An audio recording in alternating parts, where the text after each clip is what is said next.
Listen closely. A renowned but ultimately silenced legacy archivist, Dr. Elias Thorne, once uncovered a chilling truth that was immediately suppressed. He found that for centuries, certain elite dynasties, the ones whose names echo through history, weren't just accumulating wealth. They were actively protecting and transferring something far more valuable, the soul of their lineage. He discovered they systematically erased public access to methods that could eternalize the voice of their elders, not out of malice, but to guard their unique generational strength. They understood that the greatest threat to a family's enduring power isn't financial ruin. It's family amnesia, a condition meticulously cultivated by what I call the distraction economy.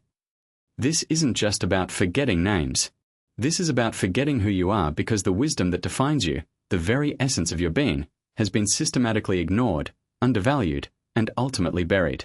But Dr. Thorne's work, before it vanished, contained a method that ensures they remember your soul, not just your name. And I'm going to show you how to activate it. Has this ever happened to you? You're at a family dinner, the air thick with the scent of a meal you probably helped prepare. You lean in, ready to share a story, a memory from your youth, something about courage, or a mistake you made that taught you a lifelong lesson. You start, back when I was just starting out, I learned the hard way about credit. And before you can finish, a phone chimes. A grandchild, eyes glued to the screen, says, "Oh, Grandma, look at this hilarious TikTok." The conversation instantly shifts, your words swallowed, your wisdom reduced to an antiquated preamble. You smile, you nod, but inside, a little piece of you just shrivels. Or perhaps this cuts deeper. You're in your own home, maybe upstairs, and you overhear them. Your children. They're discussing the contents of your basement, your attic. Mom's old photo albums, one says, and those dusty letters from Grandpa, they're just clutter now. What are we going to do with all this stuff? Stuff. Your life's physical evidence, a tangible record of loves, losses, triumphs, and failures, dismissed as disposable clutter. The medals your father earned, the letters from your mother, your own carefully curated memories all reduced to a problem to be solved, a pile to be cleared. You feel invisible, a ghost haunting your own home. And then there's the sting of advisory exile. Your child, your beloved son or daughter, is struggling. Maybe it's a career crossroads, a marital dispute, a financial tight spot. You've been there. You've weathered those storms. You possess the hard-won calm, the battle scars, the precise map of how to navigate that exact crisis. But they don't come to you. You see them on the phone, hear them seeking counsel from friends, colleagues, even distant relatives. Anyone but you. You watch them make the same mistakes you made decades ago, mistakes you could have prevented with a single conversation. Your throat burns with unshared wisdom, your heart aches with the desire to help, yet you are sidelined, deemed irrelevant, your experience deemed obsolete. This isn't an accident. This silent suffering, this emotional erasure, is by design. A design perpetuated by the very system meant to connect us, but which instead thrives on distraction and instant gratification. Suppressed anthropological studies, whispers from the real halls of power, reveal a deliberate erosion of intergenerational dialogue. They show that societies crumble when their elders are silenced. Yet, the cult of novelty, the algorithms of the attention economy, consistently push forward the shiny and new, labeling your invaluable experience as out of touch. The wealthiest families on earth, the ones whose legacies span centuries, understand this. They hire oral historians experts who charge $10,000 a day to extract, codify, and ritualize the wisdom of their elders. Why? Because they know this legacy is the most potent inheritance of all. What these elite legacy planners won't tell you is that they're activating a method, a fundamental human need, that you can harness right now, without a fortune, without a fancy title. My name is Thomas Volkov. I'm not some guru or self-help expert. I'm an angry grandson, a failed archivist who watched my own family's most precious stories evaporate. My grandfather, a man of immense quiet strength, passed away leaving boxes of unlabeled photographs and a profound silence. His stories of surviving war, building a life from nothing, teaching true resilience, they died with him. Because those stories were never properly shared, never codified, my own family fractured. We lost our origin stories, our inside jokes, the courage that defined us. That loss, that deep ache, drove me to search, to dig through forgotten histories, suppressed studies, and ancient traditions. I spent years hunting for the threads the elite use, the ones they keep quiet. And what I found, what I unearthed, is a simple, powerful method. A method not just for the 1%, but for anyone who refuses to let their unique perspective, their life's greatest lessons, be erased. In just moments, I'm going to reveal something crucial. The one question that forces any listener, even a distracted teenager, to lean in and remember your words forever.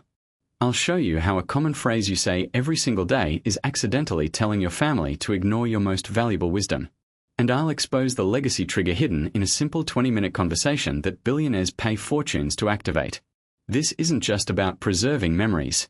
This is about ensuring your soul, your impact, your unique imprint on the world, survives you. This is about stopping the erasure. And I'm going to stop it.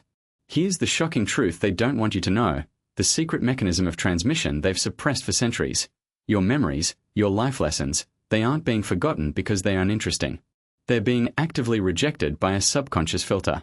A filter designed to protect our brains from information overload, but which has been weaponized by the modern world. This phenomenon is what I call the generational firewall, an invisible barrier that blocks the transfer of deep, meaningful wisdom.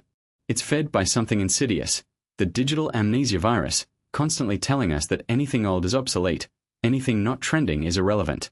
This virus creates an urgency bias, where only what's new and flashing on a screen feels important, pushing your invaluable history into the dreaded polite silence pact.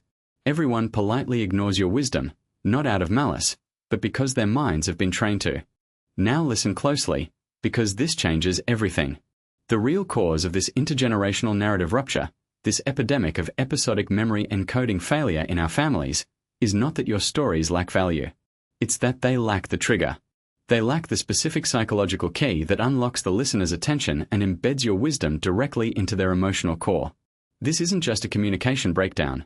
It's a systemic failure, a bystander effect in family law where everyone assumes someone else will listen, someone else will remember, until no one does. So what do most people try? They write a memoir. A tombstone made of paper no one will ever read. It gathers dust in the attic while your living voice fades. Ask anyone with a dusty memoir in the attic if it changed their family. It's a sad monument to good intentions, a written legacy that becomes just another piece of clutter, easily dismissed as stuff. Then there's recording random videos. A digital graveyard. Unstructured, overwhelming, with no emotional hook. Your grandkids scroll past it, bored by unedited hours of rambling thoughts, searching for the next instant hit. Ask anyone with hours of rambling videos if a grandkid ever begged to watch them. They never do. It's just more noise in a world already drowning in it. What about waiting for the right moment?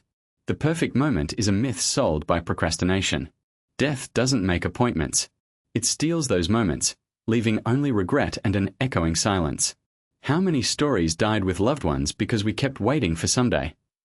And depending on family gatherings, you're competing with football, phones, and 15 different conversations. You become background noise, your wisdom lost in the clamor of superficial chatter. Your attempts to share, to connect, are diluted, dismissed, and ultimately forgotten. These aren't solutions. They're well-intentioned traps that guarantee your message gets lost. But there is another way. A method discovered not by chance, but by a relentless pursuit of truth, woven into the forgotten fragments of Dr. Elias Thorne's work. When Thorne was silenced, when his archives were suppressed, a trusted junior colleague, a historian named Anya Sharma, working in an isolated research institute in Eastern Europe, became an accidental custodian of his most radical theories. Under constant threat, she spent years deciphering his cryptic notes and ancient texts, looking for how ancient resistance networks encoded messages into stories designed to be utterly unforgettable. She unearthed the core principle of what I now call the narrative implant protocol. This isn't about telling a story. It's about triggering a deep, almost primal human need in the listener to demand the story, to crave its resolution, and to absorb its meaning as if it were their own discovery. Here's how it works in simple language. It doesn't beg people to listen. It bypasses the brain's ignore old stories filter and hits the emotional core, igniting a hunger for connection. It turns your life, your experiences, your wisdom, into a pattern their mind cannot stop completing. This method isn't magic. It's applied psychology, refined over centuries by those who understood that true power comes from an unbroken chain of generational wisdom. And the secret to activating this narrative implant protocol, the exact phrase that forces any listener, even a distracted teenager, to lean in and remember your words forever, is what I call the legacy trigger. This isn't just any question. It's a precise, emotionally calibrated prompt designed to dismantle the generational firewall and make your wisdom indispensable. Imagine this. Your son, who always brushed you off with a quick nod, suddenly calls you on a Tuesday afternoon, not out of obligation, but just to ask, "Mom, how would you handle this crisis? Tell me a story about when you faced something similar." Or your granddaughter, before a big job interview, doesn't Google interview tips.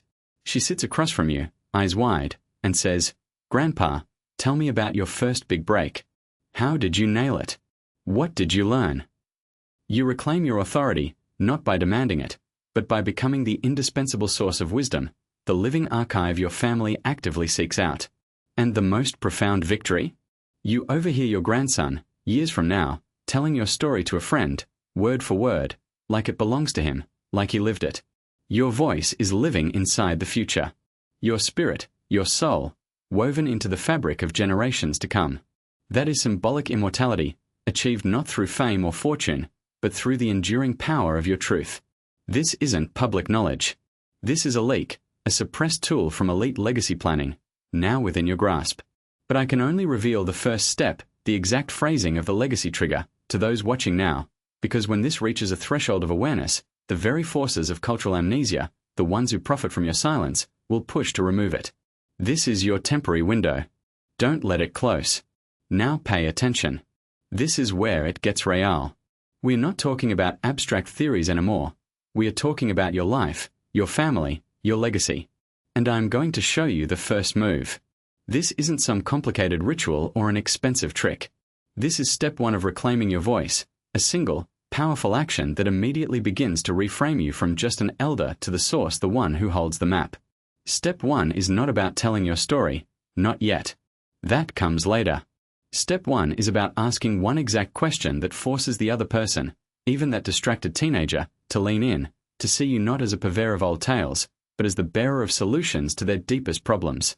Here's the question, ready for you to use today. What's the biggest challenge you're grappling with right now, the one that keeps you up at night, that you wish you had a hidden map for? Think about that for a second. This question isn't intrusive. It's empowering. It's not asking for a detailed confession.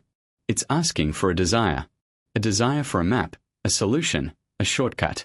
And who has maps to the past, to the terrain of life's biggest challenges? The one who has already journeyed through it. You. This question subtly positions you as the experience guide, the one with the wisdom they unknowingly crave. They'll pause. Their eyes will shift. Because suddenly, you're not just grandma or dad with another story. You're the potential key to their immediate future. It bypasses their ego and speaks directly to their need for guidance, a need the distraction economy thrives on exploiting, preventing them from turning to the true source. It flips the script. Instead of you pushing your wisdom, they're now primed to pull it from you. Listen to what happened to Carlos. Carlos is 72, a retired mechanic who felt completely sidelined by his family. His son, a busy real estate agent, barely had time for a quick hello. Carlos used that exact question. He asked his son, David, 38, "What's the biggest challenge you're grappling with right now, the one that keeps you up at night, that you wish you had a hidden map for?" David, who usually just nodded and moved on, actually paused. He looked at his dad, then slowly, he started talking about a looming client deal that felt impossible to close. He spoke for 10 minutes, something he hadn't done in years. Carlos didn't interrupt. He just listened. And when David finished, Carlos simply said, "You know, back when I was starting my own shop, I had a client just like that." That was it. No long lecture, just a door opened. The next week, David called Carlos, not for advice on the deal, but just to talk. Their relationship fundamentally shifted. Or consider Sarah. Her 16-year-old granddaughter, Chloe, was withdrawn, constantly on her phone, struggling with a friend group at school. Sarah felt utterly useless. She used the question, albeit framed slightly differently for a teenager. What's one thing about fitting in at school that you wish came with a secret playbook, so you didn't have to figure it all out yourself? Chloe, who normally just grunted responses, actually sighed. She talked about the pressure, the cliques, the feeling of being judged. Sarah didn't offer immediate solutions.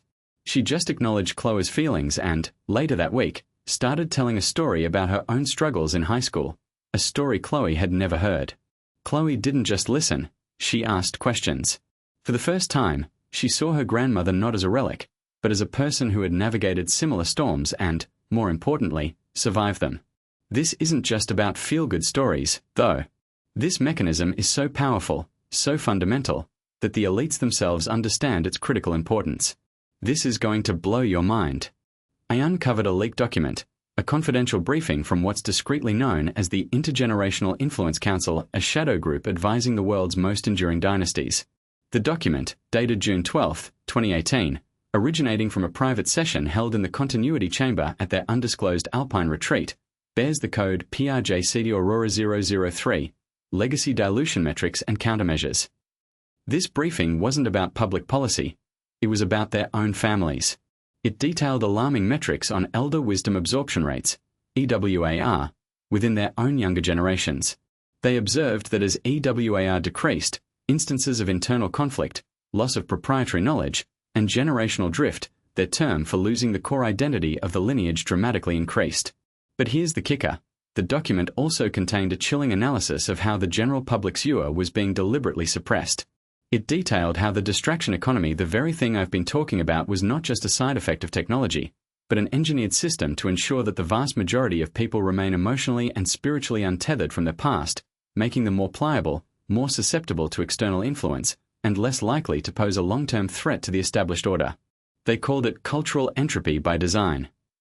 They understand that a population cut off from its own deep wisdom is a population that can be easily managed and redirected. This isn't just about money. It's about controlling the very fabric of human potential, ensuring their legacy thrives while yours is reduced to forgotten boxes in an attic. But you're different now. Imagine it. Imagine a day, perhaps at a holiday dinner. The table is set, the familiar faces around you. But this time, something has changed. As you speak, the phones stay down. The eyes, your children's, your grandchildren's, are fixed on you. No longer is your voice a background hum. No longer are your stories mere anecdotes. Someone, perhaps your grown child, turns to you and says, "Mom, Dad, you've seen so much.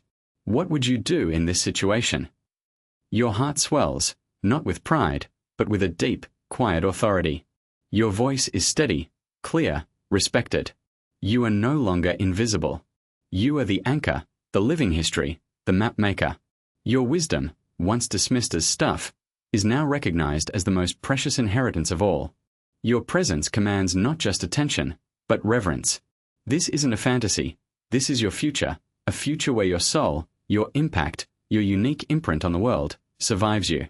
But knowing this isn't enough. You have the first move, but you need the entire map. The exact sequence. The perfect timing.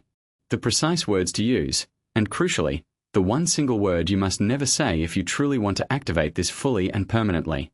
You've been silent for long enough. This isn't some abstract concept, some philosophical debate reserved for academics. This is a practical, repeatable protocol, designed to bypass the generational firewall, to dismantle the distraction economy's chokehold on your voice, and to ensure your essence endures. Dr. Thorne's method, once reserved for the elite, is not complicated. It is, in fact, incredibly human. I call it the Complete Narrative Protocol, and it's a 4-step anti-oblivion manual you can start deploying right now. The first step is the interruption. Stop waiting for permission to speak. Stop starting your invaluable stories with that tired, almost apologetic preamble. "Back in my day." That phrase is a death sentence for attention, signaling to the modern brain that what's coming is irrelevant, a relic from an era long past. It's an unconscious signal that triggers what I call the polite silence pact. People listen. They nod, but their minds have already drifted. This step cuts off the fuel to that pact. It forces you to reframe your delivery, to understand that your wisdom is not an anecdote for nostalgia, but a vital piece of survival data. My own family, including myself, was guilty of this. I saw how my grandfather's profound insights were inadvertently dismissed the moment he started with an antiquated opening. We tuned out not because we didn't love him, but because the delivery triggered an internal filter that labeled his experience as out of touch, a relic of the past that didn't apply to our shiny, new problems. You must interrupt that cycle. The second step is the foundation. Begin your wisdom log. This isn't a diary. This is a single notebook, or a dedicated digital document if you prefer, where every day you answer one simple question. What did I learn today that I wish I knew at 40? It forces distillation.